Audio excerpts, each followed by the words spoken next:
तेल और गैस के संकट को देखते हुए यूएई ने भरोसा दिलाया है कि वो भारत के इस संकट में जो रणनीतिक पेट्रोलियम तेल भंडार है उसको भी 30 मिलियन बैरल तक बढ़ाने के लिए भारत के साथ काम करने के लिए अपनी मंजूरी दी है। डच कंपनी ASML और टाटा इलेक्ट्रॉनिक्स कंपनी के बीच हुआ महत्वपूर्ण समझौता। डच कंपनी यूरोप की सबसे बड़ी मार्केट वैल्यू वाली कंपनी है। इसकी वजह है ये ऐसी एडवांस लिथोग्राफी मशीनें बनाती है जिसकी वजह से एडवांस माइक्रोचिप्स का उत्पादन होता है। इस कंपनी को ये टेक्नोलॉजी हासिल करने में अर्थात UV तक पहुंचने की यात्रा में अपने 20 साल खर्च करने पड़े हैं। और धोलेरा में टाटा इलेक्ट्रॉनिक्स ताइवान की PSMC कंपनी के साथ मिलकर जो एक सेमीकंडक्टर का कारखाना लगा रही है, उसके लिए ASML से इस समझौते का होना बहुत जरूरी था। और ASML के CEO ने कहा है कि भारत को पूरी मदद की जाएगी। यही नहीं, ये मशीनें तो दी जाएंगी, तकनीक तो दी जाएगी, साथ में भारत के इंजीनियर्स को भी ट्रेनिंग दी जाएगी। 2028 में भारत बड़े स्तर पर चिप निर्माण कर पाएगा और उस अनुभव को आगे बढ़ाते हुए वो अन्य कारखाने स्थापित करेगा तथा उसे बाहर से इन माइक्रोचिप्स को आयात करने की आवश्यकता नहीं पड़ेगी।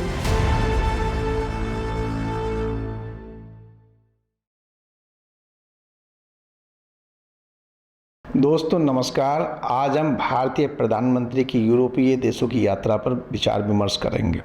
भारतीय प्रधानमंत्री जो इस समय वर्तमान संकट चल रहा है पूरी दुनिया में, ईरान युद्ध के कारण, यूक्रेन युद्ध के कारण जो पूरी दुनिया में ऊर्जा का संकट बना हुआ है तथा दुनिया भर की जो सामानों की चेन सप्लाई है वो भी अवरुद्ध हो रही है और दुनिया भर की अर्थव्यवस्थाओं पर बुरा प्रभाव पड़ा है। भारतीय प्रधानमंत्री ने अभी कहा भी है कि अगर ये संकट ज़्यादा बढ़ा तो दुनिया बहुत पीछे चली जाएगी, दुनिया का विकास अवरुद्ध तो होगा ही और दुनिया पीछे भी चली जाएगी। भारत में ऊर्जा की बहुत बड़ी खपत होती है, तेल और गैस की बहुत बड़ी खपत होती है और हॉर्मुज जलडमरू मध्य के अवरुद्ध होने के कारण तथा US, इजराइल और ईरान के युद्ध में ईरान द्वारा तमाम खाड़ी देशों की रिफाइनरियों को निशाना बनाए जाने के कारण भारत की ऊर्जा ज़रूरतें बहुत हद तक अवरुद्ध हुई हैं, जिससे तेल संकट बढ़ा है, गैस संकट बढ़ा है तथा तेल की कीमत प्रति बैरल $100 के मूल्य के ऊपर लगातार बनी हुई है। ऐसे में भारत का विकास धीरे धीरे पीछे जाते हुए दिख रहा है। भारत ही नहीं, दुनिया भर के देश इससे संकट की स्थिति में फंसे हुए हैं। इसलिए भारत चाह रहा है कि आने वाले समय में अगर ऐसे संकट उत्पन्न हो तो भारत की जो तेल और गैस की सप्लाई चेन है या दूसरी सप्लाई चेन है वो कम से कम अवरुद्ध हो, कम से कम असर पड़े, जिससे कि भारत का विकास लगातार आगे बढ़ता रहे। इसी क्रम में भारतीय प्रधानमंत्री यूरोपीय देशों की यात्रा पर गए हैं।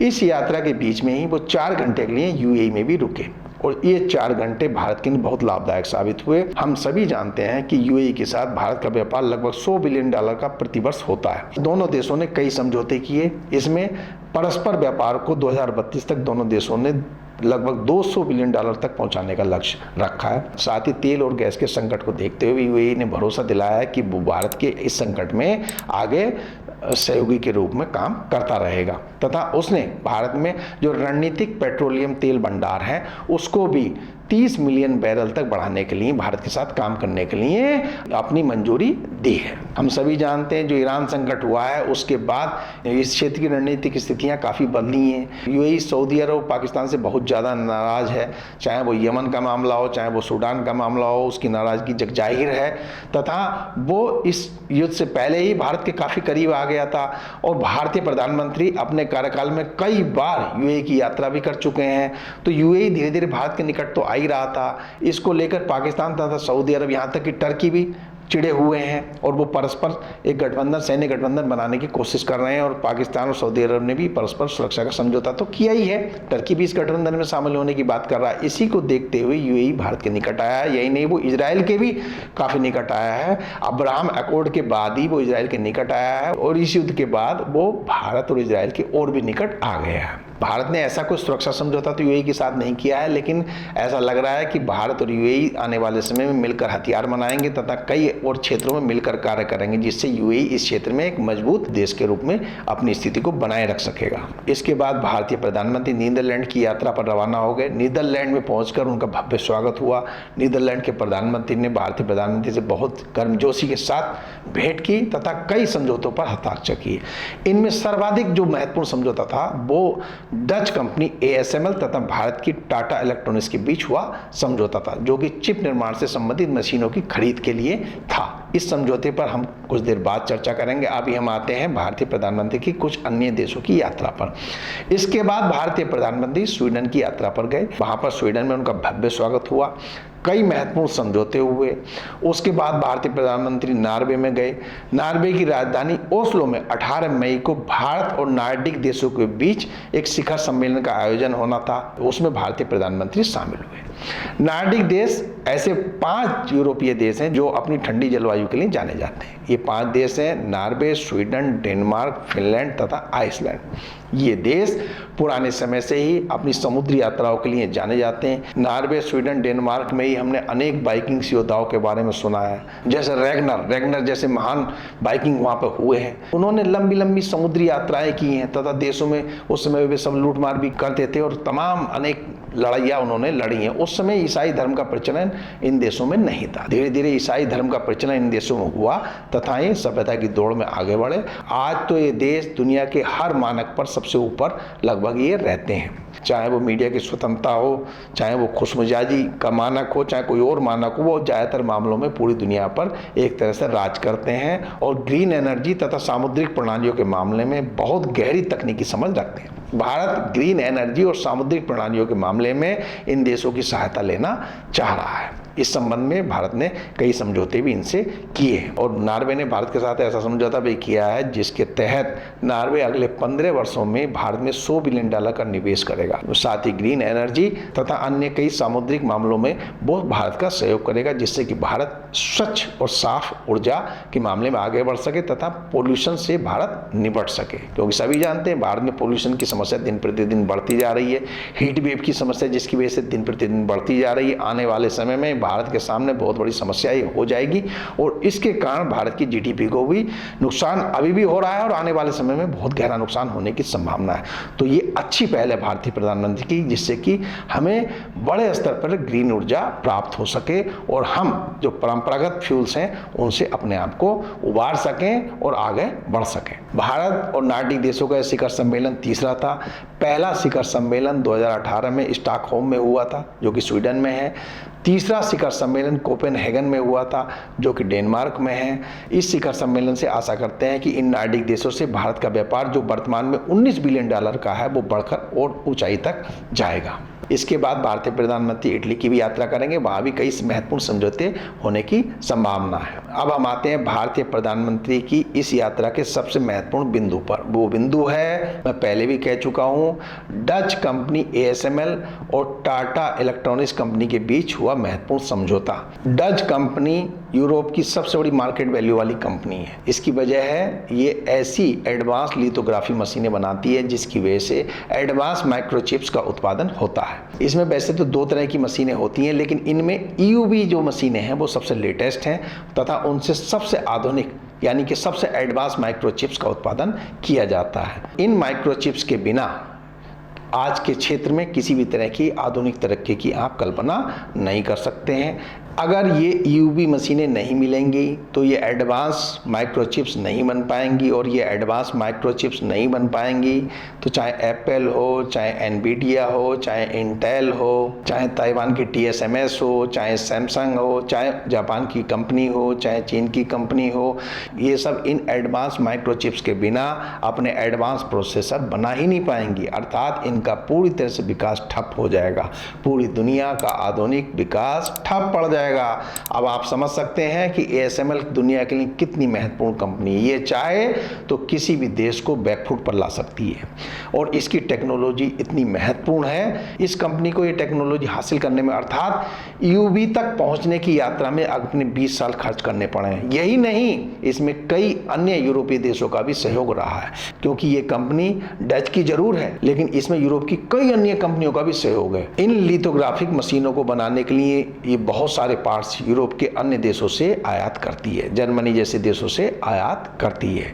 तो ये एक तरह से इन मशीनों को निर्माण के लिए एक इकोसिस्टम पर चलती है। वो इकोसिस्टम पूरे यूरोप में फैला हुआ है। इसलिए इस टेक्नोलॉजी को हासिल करना किसी भी अकेले देश के लिए इतना आसान नहीं है और यूरोप जैसा इकोसिस्टम दूसरे देशों में नहीं है। इसलिए ये टेक्नोलॉजी चीन के तो बस की बात है ही नहीं, USA के भी बस की बात नहीं है। अब आप सोच सकते हैं कितनी ताकतवर कंपनी है, लेकिन क्योंकि नीदरलैंड एक छोटा देश है इसलिए अमेरिका ने नीदरलैंड पर दबाव बनाया, क्योंकि वो नहीं चाहता था कि इन EUV मशीनों का निर्यात चीन को हो, क्योंकि चीन को अगर ये EUV मशीनें हाथ लग गई तो वो इनसे एडवांस माइक्रोचिप्स बनाएगा, जिनकी मदद से वो अपने सामरिक क्षेत्र को तथा सुपर कंप्यूटर क्षेत्र को या अंतरिक्ष क्षेत्र को इतने बड़े स्तर पर लेकर चल जा सकता है, जिससे कि USA भी पिछड़ सकता है। इसलिए USA ने नीदरलैंड पर दबाव बनाकर EUV मशीनों को चीन के निर्यात करने के लिए नीदरलैंड से बैन करवा दिया।